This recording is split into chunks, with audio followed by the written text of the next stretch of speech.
चलिए हम लोग का अगला जो टॉपिक्स होगा वो होगा एक्सरसाइज 1.3 में। सबसे पहले हम लोग जो कुछ बेसिक चीजें हैं जो आप 9th क्लास में पढ़ करके आए हैं उन चीजों को एक बार हम लोग रिमाइंड कर लेते हैं, ठीक है। जैसा कि हम जानते हैं कि परिमेय संख्या और अपरिमेय संख्या ये वास्तविक संख्या के दो प्रकार होते हैं। नहीं, वास्तविक संख्या कितने प्रकार होते हैं? दो। वास्तविक संख्या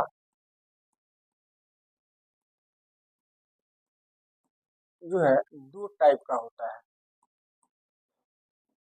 एक को हम कहते हैं परिमेय संख्या,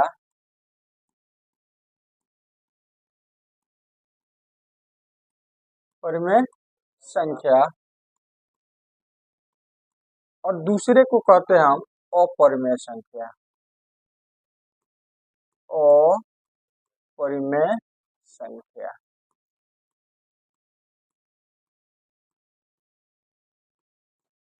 ठीक है। परिमेय संख्या किसको कहते हैं? तो जैसे वास्तविक संख्या में जिस संख्या के ऊपर रूट नहीं रहे या रूट भी रहे लेकिन उसका वर्गमूल निकल जाए तो उसे हम क्या कहते हैं? परिमेय संख्या। क्या कहते हैं? परिमेय संख्या। जैसे 2 परिमेय संख्या है क्योंकि इसके ऊपर रूट नहीं है। 3/2 परिमेय संख्या है क्योंकि इसके ऊपर रूट नहीं है।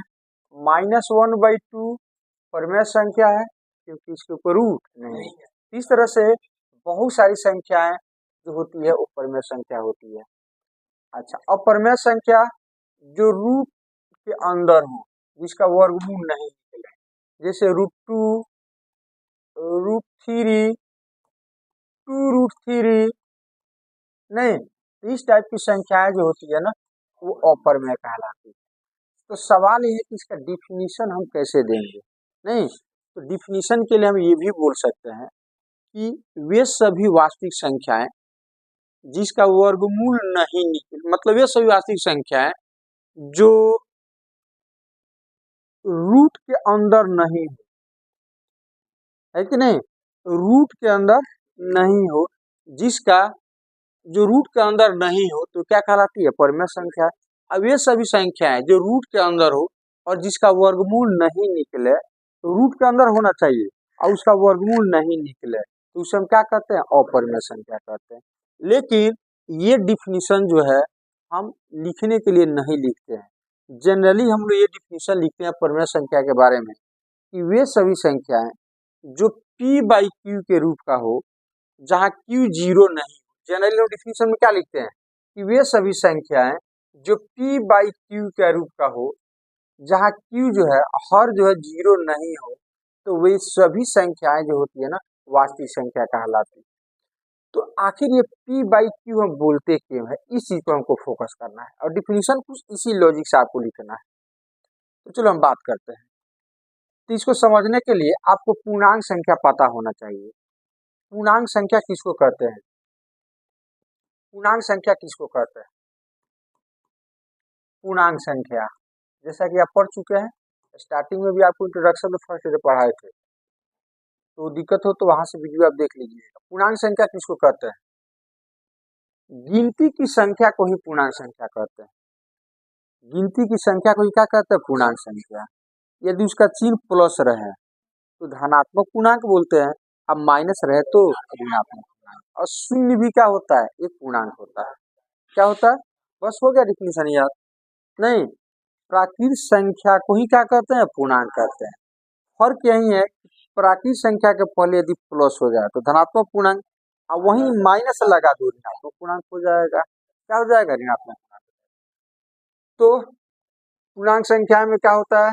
0 हो सकता है, -1 हो सकता है, -2 हो सकता है, -3 हो सकता है, 1 हो सकता है, 2 हो सकता है, 3 हो सकता है, 4 हो सकता है, 5 हो सकता है। ये सभी संख्याएं क्या है?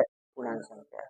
अब आपसे कोई कहे कि 2/3 पूर्णांक संख्या है, तो तुम कहोगे 2/3 पूर्णांक संख्या है, नहीं है, क्योंकि 2/3 गिनती में आता है, नहीं आता। जब गिनती की संख्या नहीं है तो पूर्णांक संख्या नहीं होगा।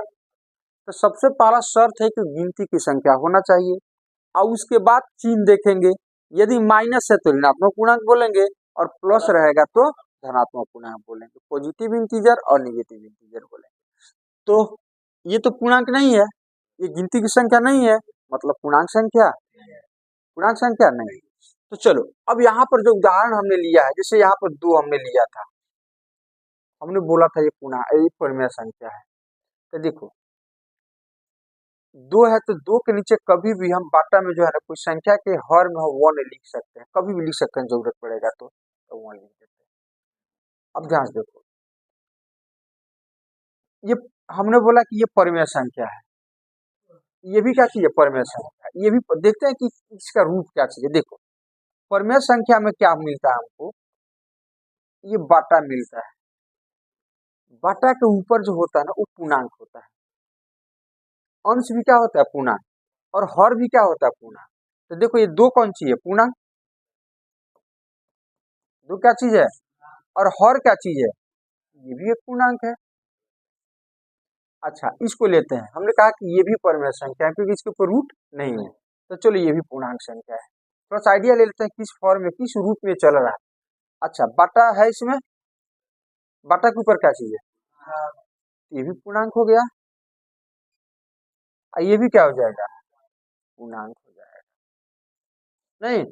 अच्छा चलो ये -1/2 ले लेते हैं, तो -1 कौन सी है, पूर्णांक, ये भी एक पूर्णांक है,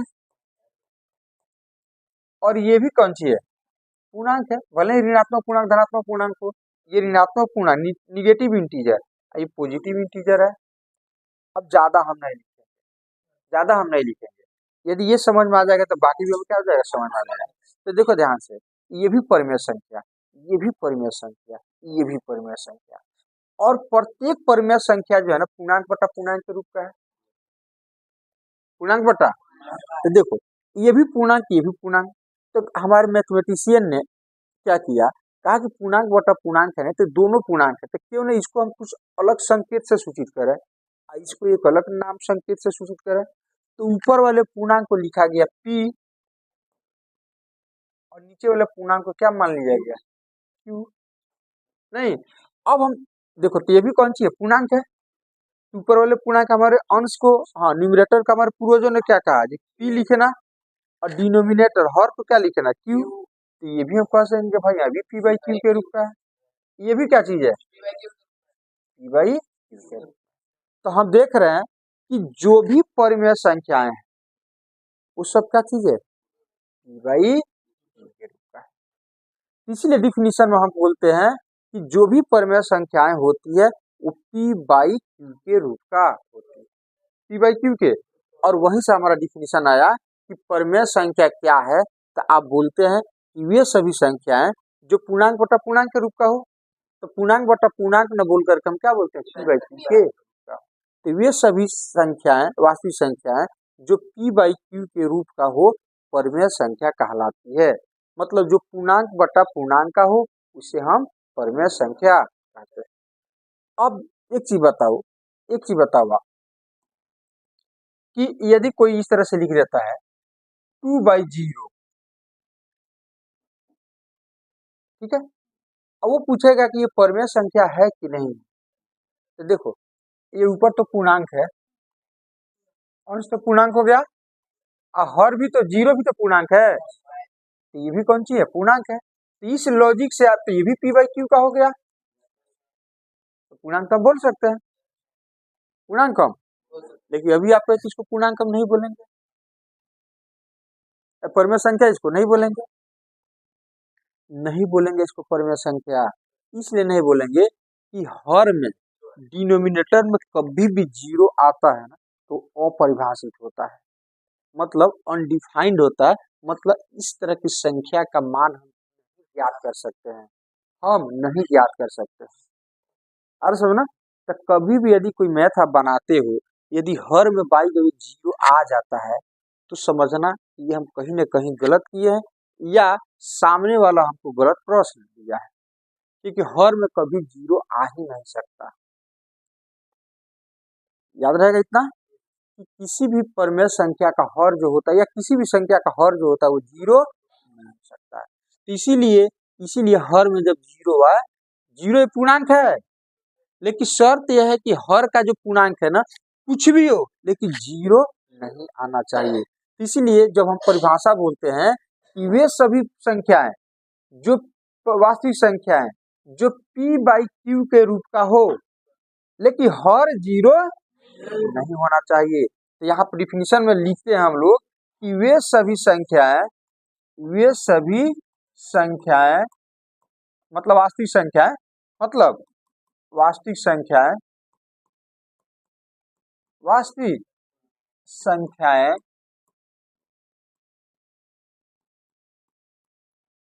जो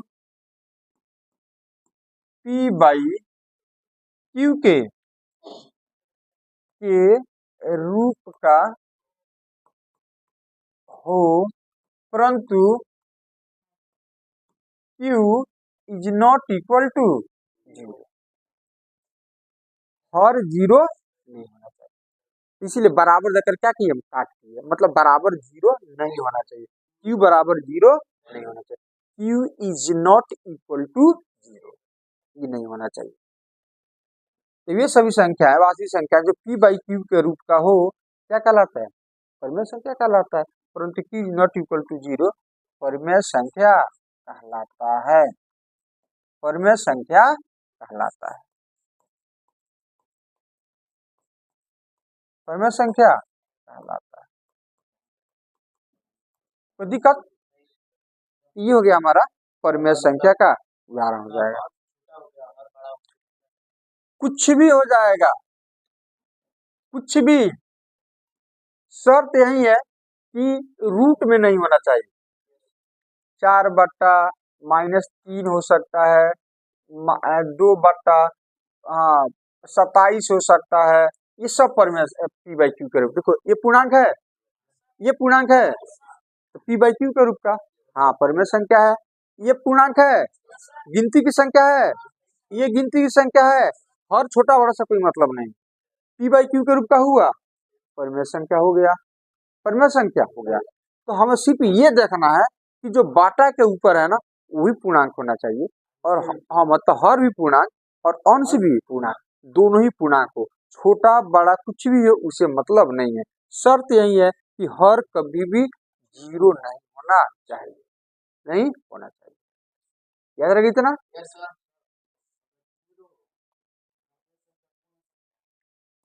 जीरो, जीरो परिमेय संख्या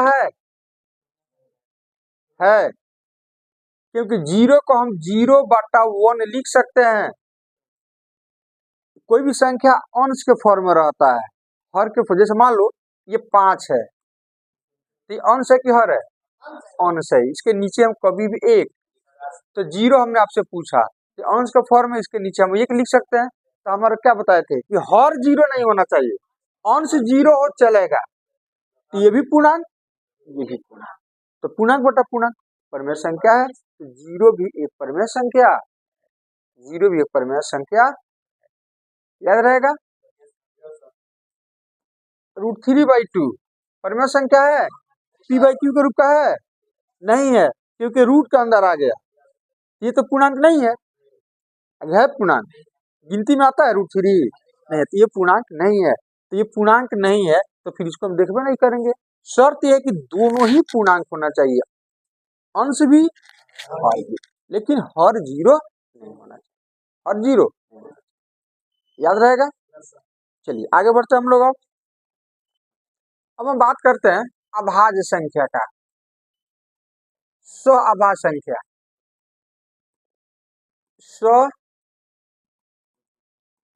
संख्या, इसकी जरूरत हम लोग को पड़ेगा चैप्टर 1.3 में। तो स्वअभाज्य संख्या किसको कहते हैं, यह स्वअभाज्य संख्या का युग्म कौन कौन क्या मतलब कौन कौन सा होगा, किसको स्वअभाज्य संख्या का युग्म बोलेंगे या किसको स्वअभाज्य संख्या बोलेंगे। ध्यान से देखो, इसके लिए हमारे पास दो संख्या होना चाहिए। जैसे मान लो एक ले रहे हैं हम 16, एक ले रहे हैं 25। अब हमारा प्रश्न है कि ये दोनों सआभाज्य संख्याएं है क्या? तो सआभाज्य संख्या होगा ना, एक सिंपल सा लॉजिक पढ़े लगाना है। ये दोनों संख्या यदि किसी एक संख्या के पहाड़ा में आ गया, किसी एक ही संख्या के टेबल में होना चाहिए, तो फिर वो सआभाज्य नहीं होगा। तो कोई ऐसा संख्या बताओ जिसके पहाड़ा में, जिसके टेबल में ये होना चाहिए। होगा? नहीं होगा, क्योंकि कोई ऐसी संख्या नहीं दिख रहा है जिसके टेबल में, जिसके पहाड़ा में 16 भी हो और 25 भी हो। ये सआभाज्य संख्या कहलाएगा। क्या कहलाएगा? सआभाज्य संख्या। हाँ, अच्छा देखो, इसका दूसरा तरीका क्या है कि दोनों का हम गुणनखंड निकालेंगे। तो 16 का गुणनखंड हम निकालेंगे, तो निकाल दिए कभी इस तरह से, 2 8 16, 2 चौके 8, 2 दूनी 4। तो इसका गुणनखंड हो जाएगा 2 गुने 2 गुने 2 गुना 2 का पावर 4 हो जाएगा। अच्छा 25 का निकालते हैं तो 5 गुना 5। तो 16 का अभाज्य गुणनखंड ये हो गया, अब 25 का अभाज्य गुणनखंड ये हो गया। तो ये दोनों में कोई कॉमन है? ऐसी संख्या जो दोनों में शामिल हो? नहीं है, नहीं है। इसका मतलब ये दोनों क्या चीज है? सआभाज्य संख्या। मतलब जिन दो संख्याओं का HCF 1 आए ना, वो सआभाज्य संख्या होता है। 1 आना चाहिए, मतलब कोई घनिष्ठ नहीं होना चाहिए। तो इसका डिफिनीशन अब ऐसे ऐसे दे सकते हैं, सआभाज्य संख्या वैसी संख्या है जिसके गुणनखंड में कोई भी उभयनिष्ठ संख्या नहीं हो, जिसका भाज्य गुणनखंड में कोई भी उभयनिष्ठ संख्या नहीं हो, तो वैसी संख्याएं कहलाती है सआभाज्य संख्या। अच्छा इसका बताओ तो ये सआभाज्य संख्या है? नहीं, क्योंकि उभयनिष्ठ नहीं है। गुणनखंड में उभयनिष्ठ संख्या। एक दूसरा उदाहरण लेते हैं, 16 और 18। ये सआभाज्य संख्या है क्या दोनों? नहीं है, क्योंकि क्योंकि ये 2 के भी टेबल में है और ये भी 2 के, 2 घनिष्ठ हो गया। 2 क्या हो गया? घनिष्ठ हो गया। समझ में आ रहा है? जैसे 16 का गुणनखंड निकालोगे तो 2 गुने 2 गुने 2 गुने 2 आएगा, और 18 का गुणनखंड निकालोगे तो 3 गुने 2 3 दूनी 6 6 3 का 18। तो दो दोनों में शामिल है, चेक कर लो, 2 दोनों में कॉमन हो गया। क्या बोले हैं कि गुणनखंड में, दोनों के अभाज्य गुणनखंड में कोई भी उभयनिष्ठ संख्या नहीं होना चाहिए, कॉमन नहीं होना चाहिए। और इसका HCF 2 आ जाएगा। क्या जाएगा? 2। तो हम क्या बोले? HCF 1 आना चाहिए। अरे सुनो, इसका मतलब ये सआभाज्य संख्या नहीं है, ये सआभाज्य संख्या नहीं है, क्योंकि इसमें उभयनिष्ठ संख्या 2 आ गया, 2 आ गया। याद रहेगा? हाँ। अच्छा, तीसरा एक और कंसेप्ट जिसको सिद्ध करने के लिए आप लोगों को जरूरत पड़ेगा। जैसे मान लो हम क्या करते हैं कि 6 का अभाज्य गुणनखंड निकालते हैं। इसका अभाज्य गुणनखंड, तो 6 का अभाज्य गुणनखंड हो जाएगा 2 गुना, तो 6 का अभाज्य गुणनखंड क्या हो गया? 2 गुना 6। इसका मतलब हो गया कि इसके अभाज्य गुणनखंड में 2 और 3 आया, तो ये 6 जो है ना 2 के भी टेबल में होगा, और 6 जो है 3 के भी टेबल में होगा। मतलब 2 के पहाड़ा में भी होगा ये, और 3 के भी पहाड़ा में भी होगा। मतलब ये 2 से भी विभाज्य होगा और ये 3 से भी विभाज्य होगा। याद रहेगा?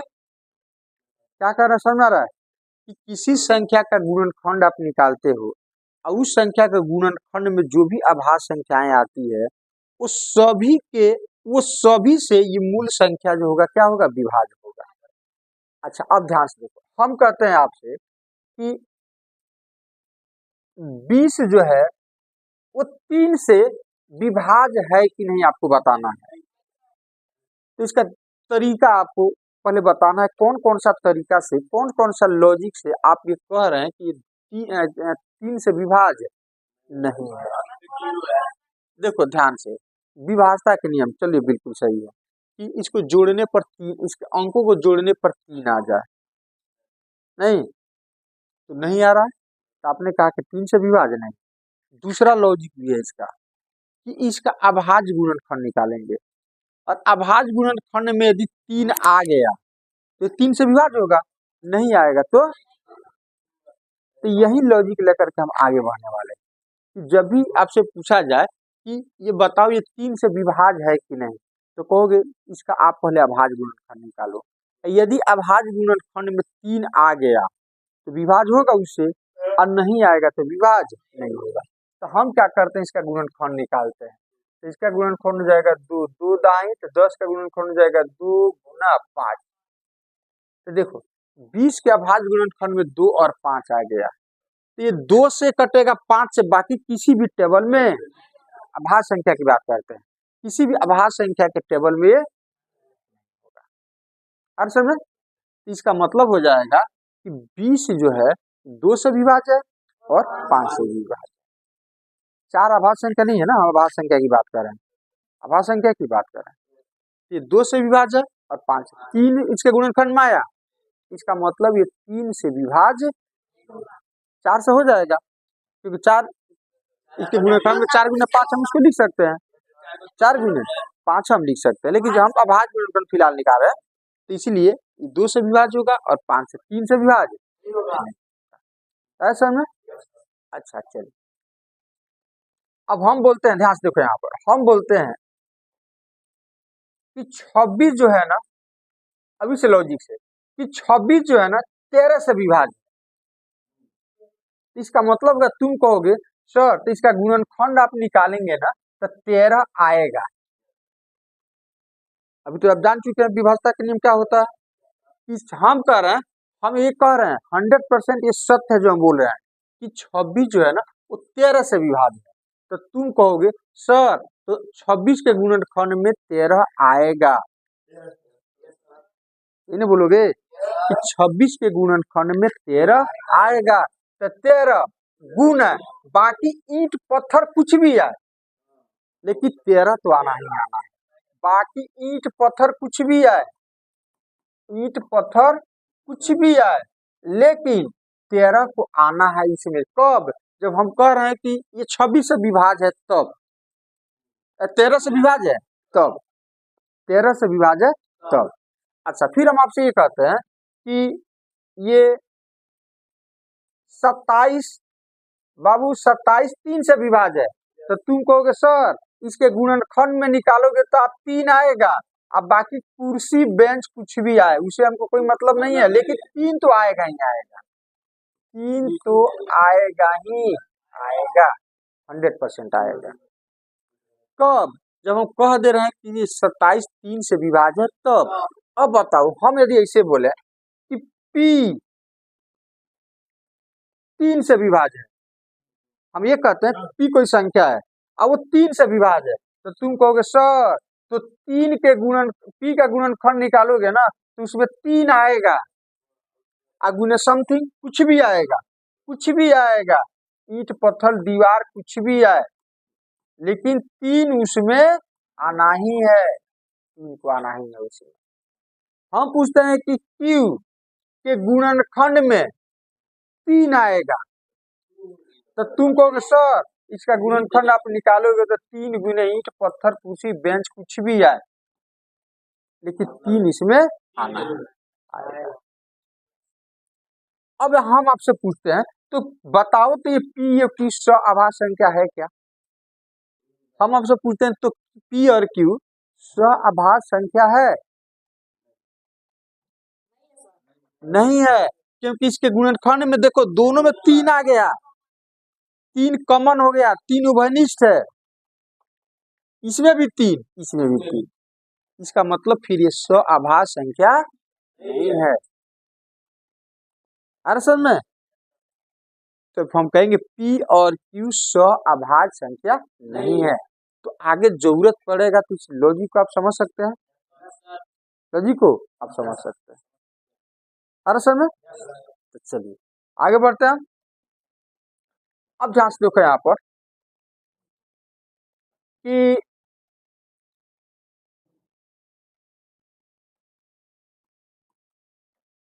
दो परमेय संख्याओं को आप जोड़ते हो ना या घटाओगे तो एक परमेय संख्या ही आता है। कुछ प्रॉपर्टीज हम लोग देख लेते हैं। दो परमेय संख्या, कोई भी दो परमेय संख्या हो आपके पास, को जोड़ो या घटाओ, जोड़ो या घटाओ, दो परमेय संख्या को जोड़ो या घटाओ तो जो आता है ना वो एक परमेय संख्या ही होता है, परमेय संख्या ही होता है। ठीक है, जैसे एग्जांपल ले लेते हैं, जैसे 1/2 एक परमेय संख्या P/Q के रूप का है। अच्छा 2/5 ले लेते हैं, ये भी परमेय संख्या है। अब दोनों को जोड़ते हैं तो भिन्न का ये जोड़ हो गया, तो भिन्न का जोड़ लघुत्तम निकाल करके जोड़ते हैं। तो देखो लघुत्तम में क्या है, हर अलग अलग रहा है ना, तो लघुत्तम निकालने के लिए ऐसा तरीका अपनाना, पीछा फिर से गुना करना, 5 से 1 में गुना करोगे 5, 2 दूनी 4, और हर में 5 दूनी 10, 5 4 9, 9/10 P/Q के फॉर्म का है कि नहीं, ये भी परमेय संख्या है। मतलब दो परमेय संख्या को जोड़ा हमने तो जो आया वो भी परमेय संख्या है। इसी तरह से घटाएंगे ना तो भी जो भी आएगा एक परमेय संख्या ही आएगा। तो हम कह सकते हैं कि दो परमेय संख्या को जोड़ो या घटाओ, जो आएगा वो एक परमेय संख्या ही होता है, याद रहेगा। अच्छा दूसरा कि दो परमेय संख्या को गुना करो या भाग करो तो जो आएगा ना वो भी एक परमेय संख्या ही होता है। दो परमेय संख्या का जोड़, गुना या भाग, गुना या भाग, जो गुना या भाग जो होता है ना वो एक परमेय संख्या ही होता है। तो दो परमेय संख्या गुना करो या भाग करो तो जो आता है वो भी एक परमेय संख्या ही होता है, परमेय संख्या होता है। जैसे एग्जांपल ले सकते हो, एग्जांपल ले सकते हो 2/3 गुना 5/7 ले लेते हैं।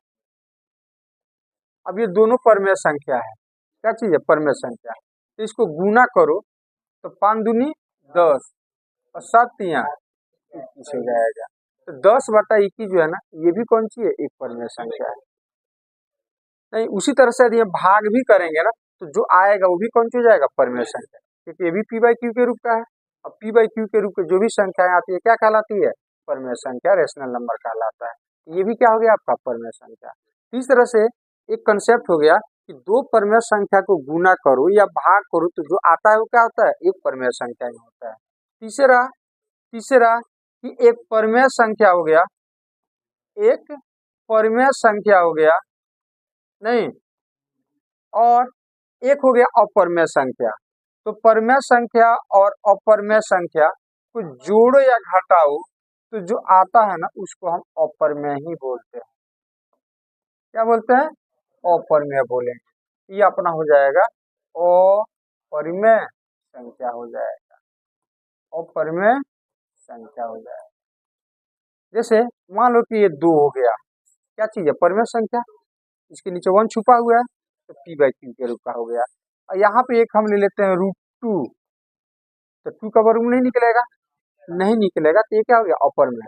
अब ये दोनों को जोड़ोगे ना तो ये हो गया इसका ये हो गया आपका परमेय, अपरमेय। तो इसका दशमलव प्रसार जो होता है ना अशांत अनावर्ती होता है, अशांत अनावर्ती। तो दोनों को जोड़ोगे ना तो जो आएगा ना वो भी अशांत अनावर्ती होगा, मतलब अपरमेय ही होता है। तो ये परमेय और ये अपरमेय, तो दोनों को जोड़ने पर जो आएगा ना वो क्या होगा, अपरमेय ही होगा। जो भी आएगा अपरमेय संख्या होगा, अपरमेय संख्या होगा। उसी तरह से अपरमेय परमेय और अपरमेय का भाग जो होता है ना, वो भी जो होता है क्या होता है, अपरमेय संख्या ही होता है। क्या होता है, एक परमेय हो और दूसरा अपरमेय हो और एक दूसरे से गुना करो भाग करो तो जो आता है वो भी क्या होता है, अपरमेय संख्या। ये हो जाएगा अपरमेय संख्या गुना करो दोनों के बीच या भाग करो, गुना या भाग। एक परमेय हो और दूसरा क्या चीज हो, अपरमेय हो, और दोनों को गुना करो या भाग करो तो जो आता है आपका ना वो भी अपरमेय ही होगा। क्या होगा, अपरमेय ही, अपरमेय संख्या।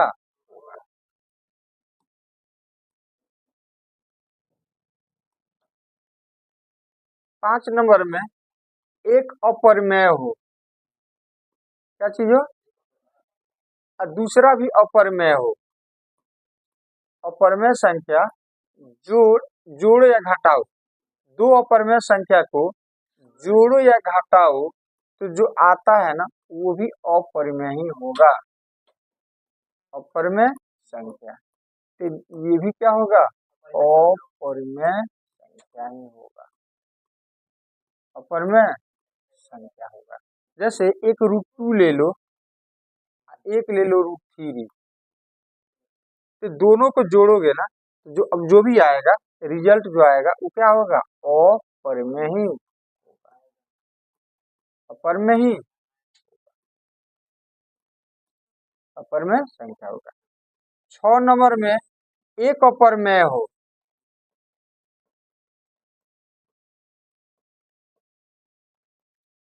एक अपरमेय संख्या हो और दूसरा भी अपरमेय संख्या हो, इसको गुना करो या भाग करो, गुना करो या भाग करो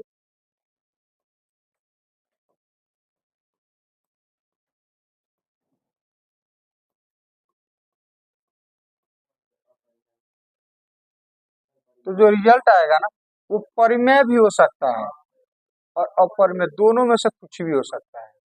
तो परिमेय संख्या भी हो सकता है या या अपरिमेय संख्या भी हो सकता है, अपरिमेय संख्या भी हो सकता है। जैसे उदाहरण ले लेते हैं इसमें, जैसे मान लो कि अपने पास √2 है और √8 है। अब अपर में गुना करना है तो रूट वाला के अंदर गुना हो जाता है, 8 दूनी 16 और 16 का वर्गमूल कितना, 4। तो ये अपर में, ये अपर में, लेकिन इसको गुना किए तो क्या आ गया, 4, जो परमेय हो गया। क्या हो गया, परमेय। उसी तरह से यदि यहाँ पर √2 ले लेते और यहाँ पर √3 ले लेते तो इसको गुना करेंगे तो √6 हो जाएगा और 6 का वर्गमूल नहीं निकलेगा, ये जाएगा अपरमेय। तो दो अपरमेय को गुना करने पर परमेय भी हो सकता है और दो अपरमेय संख्या गुना करने पर अपरमेय भी हो सकता है। तो वैसे ही भाग भी कर सकते हैं।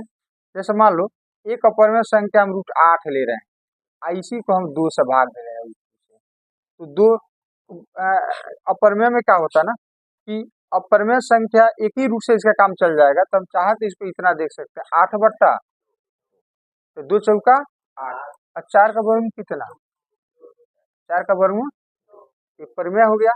तो दो अपरमेय संख्या का भाग क्या हो सकता है, परमेय भी हो सकता है।